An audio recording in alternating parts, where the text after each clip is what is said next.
The developments described so far shaped the entire course of Hellenistic civilization, the world that emerged after the death of Alexander the Great. Several defining traits distinguished this new era from earlier Greek culture and reveal how profoundly the Eastern Mediterranean changed during this period. One of the most important characteristics of the Hellenistic age was the emergence of a universal Greek culture. Intellectual life, once tied to individual polis, such as Athens, now became international in scope. A new, simplified Greek dialect called Koine, meaning common Greek, spread throughout the Near East and became the shared language of educated people, regardless of their ethnic background. Greek literature, philosophy, and artistic forms blended with or replaced local traditions and retained their influence for centuries. Yet this international culture remained largely confined to the upper classes. Ordinary people rarely encountered or understood the increasingly technical subjects studied by Hellenistic scholars. Whereas average Athenians could once enjoy the tragedies of Aeschylus, few could follow the scientific theories investigated in places like the Museum of Alexandria.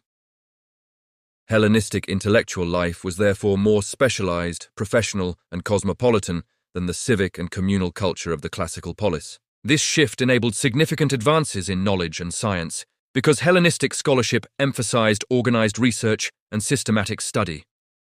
Earlier, Greeks had not pursued empirical investigation with the same rigor, but Hellenistic scholars approached knowledge with scientific precision.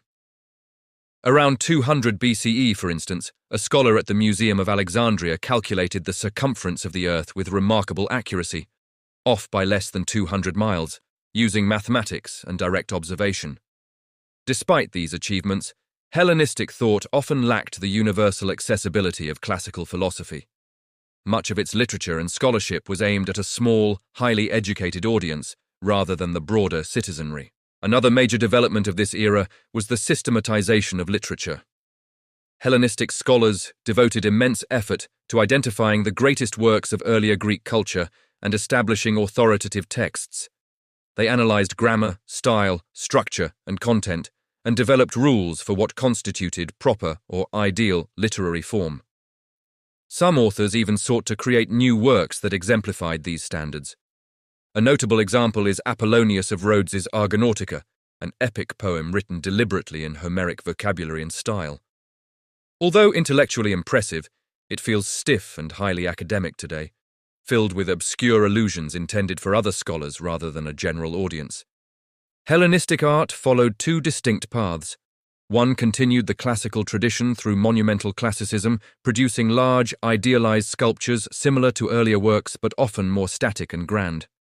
The other path embraced realistic portraiture as wealthy patrons commissioned private artworks for their homes and gardens.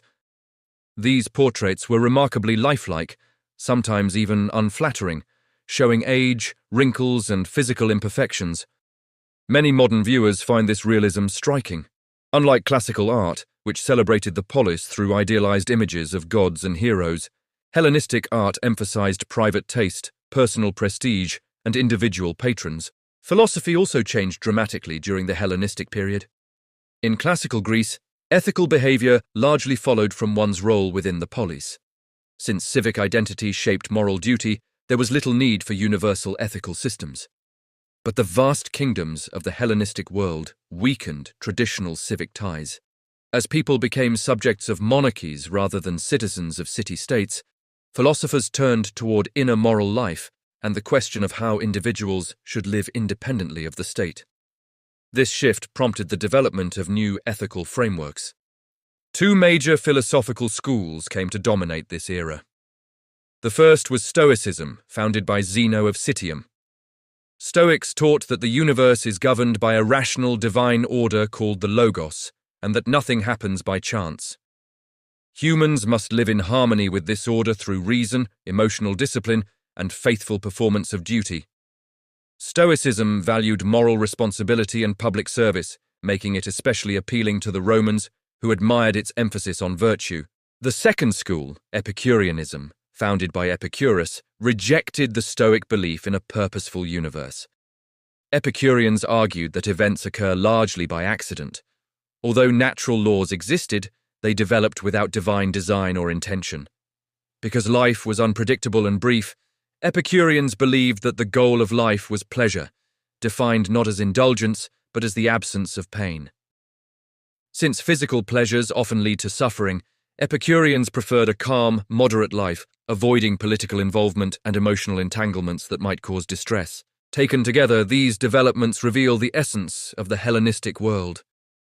Greek culture spread throughout the eastern Mediterranean, becoming more cosmopolitan, intellectualized, and specialized.